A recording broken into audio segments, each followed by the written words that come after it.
This is an illegal gambling operation and sports rigging operation that spanned the course of years. We're talking about tens of millions of dollars in fraud and theft and robbery.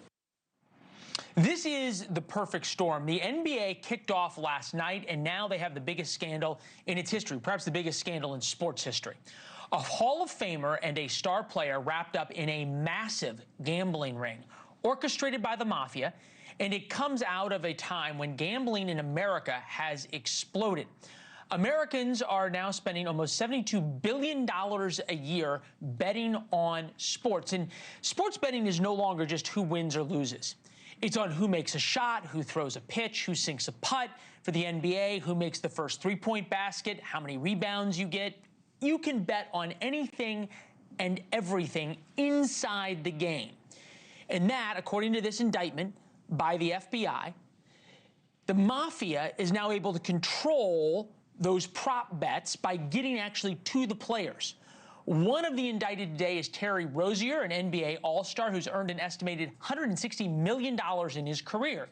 You would think that would be someone with that much money that would not need to get involved with the mob.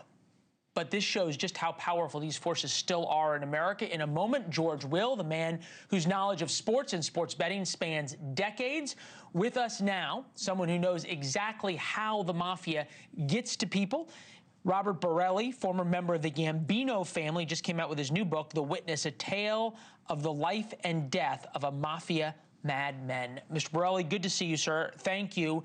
Help us understand, how does the mob get to somebody who makes $160 million in their career and get them to throw it all away based on how many three-point baskets he's going to shoot?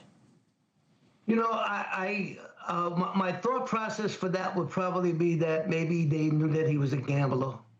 Maybe he gambled once before. They knew, caught word of it. But, you know, the Bible says the root of all evil is the love of money. So the love of money is the root of all evils.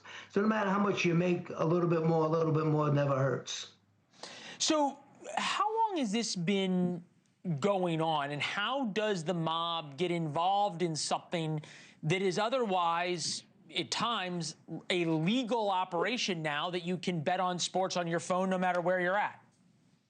Well, because gambling is a big thing. You know, that's what we did most of our lives in the beginning. You know, before they did the lottery, before they did OTB betting. I mean, people came to us to gamble when they couldn't go to the racetracks or place a number or something like that because it wasn't legal at that point in time. So gambling's been a big thing. And you go back into probably the 20s and the 30s of the 1900s. Stunning what has happened. Robert Borelli, thank you very much. We appreciate it. Thank you for watching. Subscribe below and download our NewsNation app right now on your phone, and you will get fact-based, unbiased news for all Americans.